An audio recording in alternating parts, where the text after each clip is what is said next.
अच्छा तो जनाब अब हम करेंगे प्रोबेबिलिटी के पास्ट पेपर्स।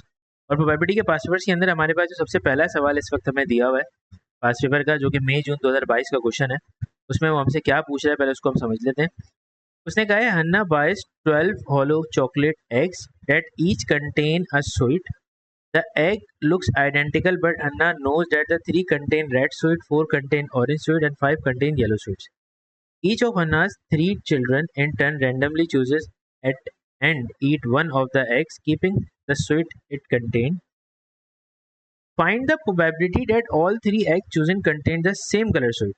मतलब कि जो 3 स्वीट चूज किए गए हैं उनके अंदर सेम कलर ऑफ स्वीट उसमें एग्जिस्ट कर रही है। ठीक है। अच्छा अब ये सवाल बहुत ही कोई आसान है। जैसे अगर आपको याद हो कि आप ट्री डायग्राम के थ्रू सवाल को क्या करते थे, तो वो ट्री डायग्राम ही बेसिकली आपने फॉलो करनी है। अच्छा अब उसने ये कहा है कि उसके पास जो होना चाहिए keeping the sweet it contained, find the probability that all the 3 eggs chosen contain the same color of sweet. उनके पास same colour of sweet exist करेगा। अब देखो पॉसिबिलिटी क्या है मेरे पास कि यहाँ तो तीनों में येलो आ जाए, तीनों के पास येलो येलो और येलो हो जाए। अगर ऐसा होता है तो पहली अजम्पशन 5/12 होगी येलो के लिए। फिर अगली जो होगी वो आपके पास 4/11 होगी, क्योंकि आपने एक सिलेक्ट कर लिया ऑलरेडी तो वो एग्जिस्ट नहीं करेगा। और ज़्यादातर तमाम एक्सपेरिमेंट्स के अंदर विदाउट रिप्लेसमेंट होता है जब उसने नहीं लिखा हुआ। ठीक है, और ये वो डेफिनेटली खा जाएगा। तो उसके बाद अगला वाला जो है वो आपके पास 3/10 हो जाएगा। तो ये कुल मिला के मेरे पास बन सकता है 5 इंटू 4 इंटू 3, ऊपर हो जाएगा 60 और नीचे हो जाएगा 12 इंटू 11 इंटू 10, 1320। ठीक है। अच्छा जी, अब ये भी पॉसिबिलिटी थी कि येलो के अलावा आपके पास जो है वो रेड आ जाए। तो अगर रेड वाली पिक करते हो आप तो पहली 3/12 होगी, फिर 2/11 होगी और फिर जो है वो 1/10 हो जाएगी। तो ये हो जाएगा आपके पास 6 और नीचे हो जाएगा 1320। और उसके बाद पॉसिबिलिटी थी कि आपके पास तीनों की तीनों जो हैं वो ऑरेंज हो जाएंगे। तो ऑरेंज में आपके पास होगा 4/12 मल्टीप्लाई बाय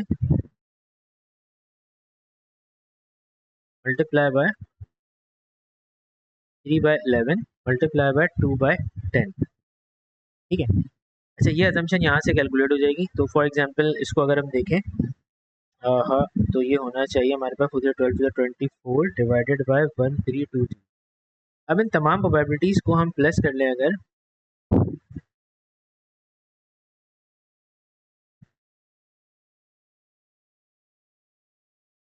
तो 60 plus 6 plus 24 that is equal to 90/1320,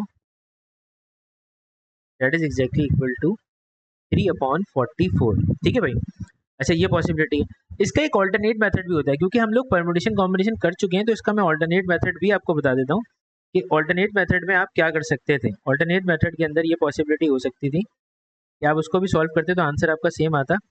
उसमें टोटल आप हमेशा फेवरेबल अपॉन टोटल लिखते हो, तो ये पॉसिबिलिटी हो सकती थी कि फॉर एग्जांपल आप favourable outcome upon total outcome से प्रोबेबिलिटी को कैलकुलेट कर रहे हो, और कैलकुलेट करते हुए अगर तीनों के तीनों येलो आ जाए तो येलो आपके पास टोटल थे 5, 5 में से आप कोई 3 पिक कर लोगे और टोटल प्रोबेबिलिटी 12C3 हो जाएगी, यानी कि ऑब्टेन अपॉन टोटल।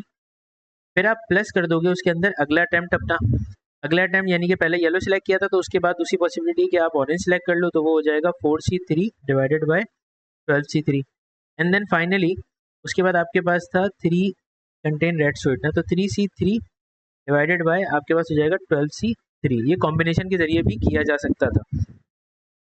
तो अगर 12C3 करके चेक किया जाए और फिर उसको फर्दर सिंप्लीफाई किया जाए, यानी कि जैसे for example 5C3 is 10,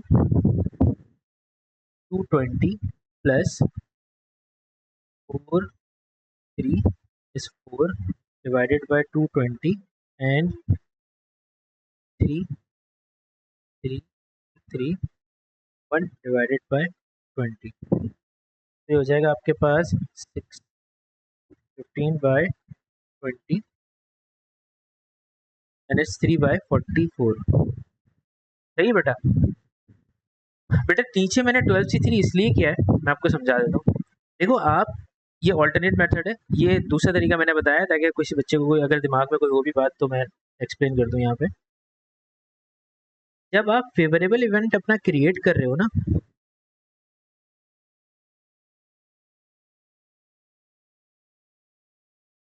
favourable के अंदर आपके पास आपकी चॉइस का कोई भी हो सकता है, येलो येलो येलो, यहाँ पे ऑरेंज, या फिर उसके बाद अलावा रेड।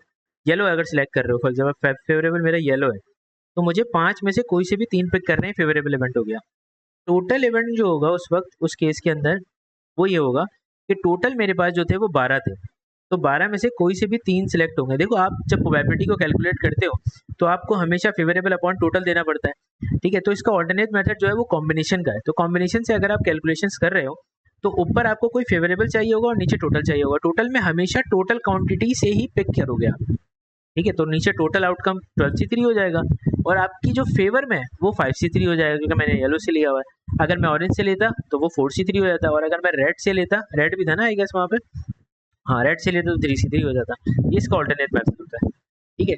इसी तरीके से अब हमारे पास एक अगला सवाल है, उस सवाल में वो हमसे कह रहा है find the probability that all the 3x chosen contain a yellow sweet given that all the. अच्छा, अब ये गिवन दैट का जो स्टेटमेंट है, ये गिवन दैट जो कंडीशन है इसको कहा जाता है कंडीशनल प्रोबेबिलिटी। क्या कहा जाता है? Conditional probability. कंडीशनल प्रोबेबिलिटी होती है शर्तिया, ठीक है। उसको करने का तरीकेकार क्या है वो हम आपको समझा देते हैं। ये सवाल हमने वैसे डिस्कस नहीं किया था, लेकिन ये यहाँ पर आ गया है तो हम एक्सप्लेन कर देते हैं आपको।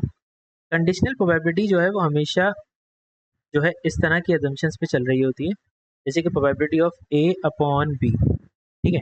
तो ये ए अपॉन बी जो है एक की कंडीशन पे दूसरा डिपेंड कर रहा होगा, ठीक है। उसमें ये होता है कि A intersection B divided by probability of B, ये होती है अजम्पशन। मतलब फॉर्मूले की मैं फॉर्मूला पहले लिख रहा हूँ, फिर आपको मैं उसकी एग्जैक्ट रीजनिंग समझाता हूँ। A intersection B divided probability of A, पहले फॉर्मूला समझ लीजिए। फॉर्मूले में क्या होता है कंडीशन प्रोबेबिलिटी में, जो डिनोमिनेटर में आ रहा है वो हमेशा नीचे आता है, ठीक है। यहाँ डिनोमिनेटर में जो आ रहा है वो हमेशा नीचे आ जाएगा, सही है।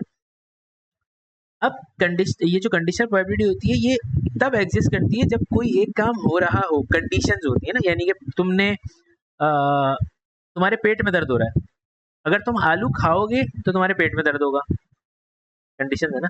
आलू खाओगे तो पेट में दर्द होगा, तो आलू खाने की प्रोबेबिलिटी और फिर उसके बाद तुम्हारे पेट में दर्द होने की प्रोबेबिलिटी, वो बिल्कुल मतलब पेट में दर्द होने की प्रोबेबिलिटी एग्जैक्टली कंडीशन है कि तुमने आलू खाया होगा, सही है। तो वो एक चेन चलती हुई आ रही होती है, ठीक है ना। तो इसको कहा जाता है एग्जैक्टली कंडीशनल प्रोबेबिलिटी। अच्छा, अब कंडीशनल प्रोबेबिलिटी वैसे कंडीशंस का मतलब होता ही शर्त है कि एक काम होने से पहले पहला काम अगर होगा तो ही दूसरा काम हो सकता है, अदरवाइज नहीं हो सकता, ठीक है। ये कंडीशन है। अच्छा, एक और बात, अब आप इसको पहचानते कैसे हो? देखो, इसको कंडीशन प्रोबेबिलिटी को पहचाना किस तरह से जाता है। Most of the time examiner आपको इस तरह का सवाल देता है कि वो आपको कोई भी एक पर्टिकुलर स्टेटमेंट देगा और उस स्टेटमेंट के बाद एक सेंटेंस देगा आपको और उसमें लिखेगा गिवन दैट, और उसके बाद एक और प्रोबेबिलिटी डिफाइन कर देगा, ठीक है।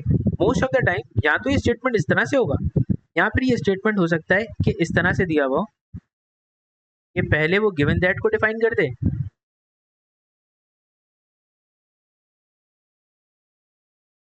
और उसके बाद यहाँ पे दूसरा केस डिफाइन करते हैं, ठीक है। एक बात आपने हमेशा अपने दिमाग में अच्छी तरह से रखनी है, वो बड़ी फैक्ट है, वो इस केस में ना बड़ी फैक्ट है। वो क्या है कि बेटा जब भी गिवन दैट आएगा ना, तो गिवन दैट के बाद जिस प्रोबेबिलिटी का भी जिक्र हो रहा है, गिवन दैट स्टेटमेंट के बाद जिस प्रोबेबिलिटी का भी जिक्र हो रहा है वो हमेशा डिनोमिनेटर में लिखी जाती है। हमेशा कहाँ लिखी जाती है? डिनोमिनेटर के अंदर। अब जैसे सवाल है आपके पास, उसने आपसे कहा कि भाई मैं आपको क्वेश्चन दे रहा हूँ, find the probability that all the 3x chosen containing a yellow sweet. मतलब जो भी आपने सिलेक्ट किए हैं उसमें येलो स्वीट है, पहली प्रोबेबिलिटी होगी। Given that all 3 have the same colour sweet, और उसमें जो है सारी की सारी स्वीट सेम कलर की, समझ आई बात? सेम कलर की स्वीट और येलो स्वीट। अब देखो मैं तुम्हें समझाता हूँ। सेम कलर की जो स्वीट है ना, मतलब तुम्हारे पास सेम कलर की जो स्वीट है उसकी प्रोबेबिलिटी तुम ऑलरेडी कैलकुलेट कर चुके हो। वो प्रोबेबिलिटी थी तुम्हारे पास ये वाली, ठीक है, सेम कलर स्वीट की। और मैं अगर इसके हिसाब से इस स्टेटमेंट को क्रिएट करके इसकी प्रॉब्लम बनाना चाहूँ तो मैं ऐसे लिखूंगा, yellow sweet divided by all sweet of same colour. ठीक है, अब इसके हिसाब से अगर मैं इसको डिफाइन करूँ, इसको डिफाइन करने के लिए वैसे हमारे टीचर्स होते हैं बहुत सारे, वो एक स्टेटमेंट दे देते हैं बच्चों को कि बेटा आप इसको इस तरह से कर लो, let A be the probability of yellow sweet and B be the probability of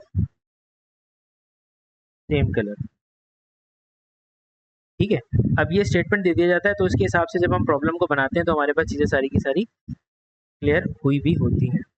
यानी कि a upon b is equals to probability of a intersection b divide by probability of. अच्छा, अब इसमें एक बात है कि मेरी प्रोबेबिलिटी ऑफ b जो है वो कौन सी है। देखो बेटा, मेरी प्रोबेबिलिटी ऑफ b जो है ना, वो थी सेम कलर की प्रोबेबिलिटी। तो सेम कलर की प्रोबेबिलिटी मैं निकाल चुका था पिछले पार्ट में, दैट वाज 3/44।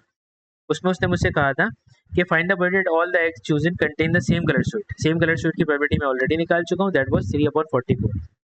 अब उसके अंदर उसने मुझसे ये पूछा है कि भाई ऐसे कितने हैं जिनमें आपके पास येलो स्वीट जो है वो एग्जैक्टली एग्जिस्ट कर रही है। ऐसे कितने हैं जिसके अंदर आपके पास सिर्फ एग्जैक्टली येलो स्वीट एग्जिस्ट कर रही है। ठीक है भाई, यहाँ तक क्लियर है। अब मुझे देखो ये बताओ, प्रोबेबिलिटी ऑफ येलो स्वीट मतलब सेम कलर भी होना चाहिए और येलो स्वीट भी होना चाहिए। इसको इस तरह से डिफाइन कर सकते हैं आप, जैसे आप ए इंटरसेक्शन बी कह रहे हैं ना, तो ए इंटरसेक्शन बी का मतलब क्या होगा, सेम कलर भी होना चाहिए और येलो स्वीट भी होनी चाहिए। तो सेम कलर भी है और येलो स्वीट्स भी है। तो वो जो प्रोबेबिलिटी थी मेरे पास इवेंट ए की, वो एग्जैक्टली मेरे पास क्या लिखी हुई थी, वो थी येलो स्वीट वाली सारी, जो कि 6/1320 दिखा होगा, 6/60/1320। अब ये मेरे पास वो केस है जिसमें मैं यहाँ पे लिख रहा हूँ कि ये दोनों को कंबाइन करके एक इवेंट निकाला गया है ए इंटरसेक्शन बी का, यानी कि सेम कलर और येलो। तो अब मैं जब इसको फॉर्मूले की अजम्पशन में डालूंगा तो 60/1320 हो जाएगा और नीचे हुआ हुआ था 3/44। तो जब मैं इसको करूँगा 60/1320 multiply by 44/3, 60 into 44 divided by 1320 multiply by 3 is exactly 2/3। यानी कि ये प्रोबेबिलिटी जो है वो मेरे पास एग्जैक्टली क्या हो गई है, 2/। समझ में आ गई बात, ये कहलाती है कंडीशनल प्रोबेबिलिटी। ठीक है, अच्छा, कंडीशनल प्रोबेबिलिटी का सवाल हमेशा प्रोबेबिलिटी के क्वेश्चन के साथ लाजमी आएगा, तो वो अभी हम सवाल जब कर रहे होंगे तो वो मैंने वैसे तो एक्सप्लेन कर दिया, जब आता रहेगा मैं साथ साथ आपको बताता रहूँगा। अच्छा, लास्ट वाली जो प्रोबेबिलिटी उसने मुझसे पूछी है, उसमें उसने मुझसे कहा है find the probability that at least one of the Hannah's 3 children chooses an egg that contains an orange sweet. At least one of Hannah's 3 children chooses an egg that contains an orange sweet. उसमें orange sweet होनी चाहिए, at least one, यानी कि अब orange एक होनी चाहिए at least. तो एक भी हो सकती है और एक से ज़्यादा भी हो सकती है। उनको सिलेक्ट कितनी करनी थी, उनको सिलेक्ट करनी थी टोटल 3। ऐसा ही था ना मेरे भाई, पार्ट है ये सी। अब पहले अजम्पशन बना लो, ठीक है। पहले अजम्पशन बनाओगे कि तुम्हारे पास 1 ऑरेंज है। अगर तुम्हारे पास एक ऑरेंज होती तो इसका मतलब ये होता है कि सिलेक्शन क्राइटेरिया क्या होता, ऑरेंज थी कितनी टोटल, ऑरेंज तुम्हारे पास थी, ऑरेंज थी तुम्हारे पास 4। तो 4 में से एक ऑरेंज ले ली और बाकी जो रिमेनिंग रह गई तुम्हारे पास वो बची 8, और 8 में से तुमने कोई सी भी 2 सिलेक्ट कर ली ताकि 3 पूरी कर दो।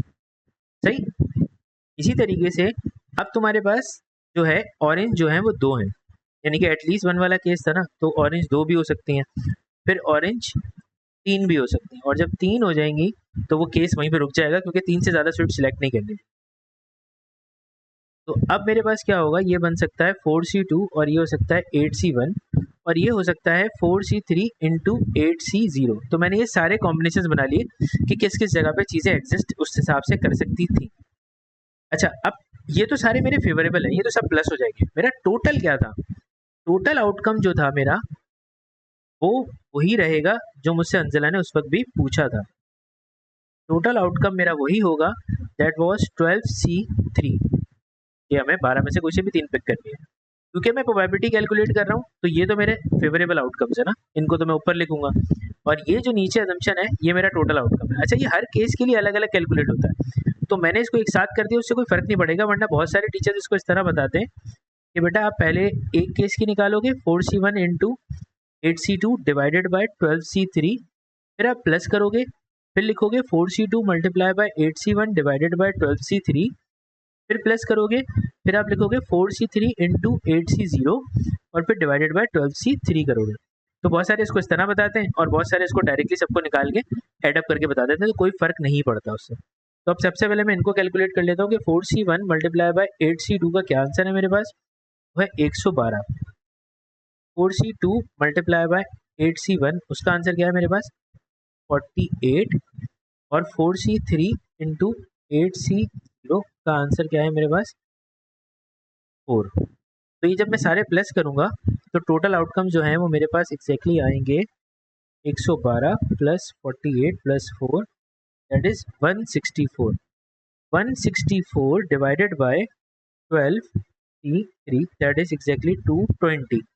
164 डिवाइड बाय 220 इज 41/55। सही है भाई, तो ये 41/55 हो जाएगा। क्लियर है, ये क्वेश्चन समझ में आया। आज हमने सिर्फ एक ही सवाल किया, मतलब इससे ज़्यादा कुछ नहीं किया। आज सिर्फ एक ही सवाल हमने किया है, सवाल, तो इससे ज़्यादा कुछ अभी किया नहीं है। लेकिन ये मुझे बताएं, पूरा क्वेश्चन आपको है समझ में आ गया होगा, ठीक है। अब अगली क्लास में हम करेंगे इसके और मजीद सवाल, और ये हर एक सवाल में हमें थोड़ा टाइम लगेगा, तो हम उसको एक्सप्लेनेशंस के साथ करेंगे ताकि कोई भी चीज़ मिस ना हो सके, ठीक है। तो अपना बहुत सारा ख्याल रखिएगा, इस वीडियो को पूरा कम्प्लीटली देख लीजिएगा, लाइक कीजिएगा, शेयर कीजिएगा, सब्सक्राइब कीजिएगा और मुझे दुआ में याद रखिएगा, ठीक है।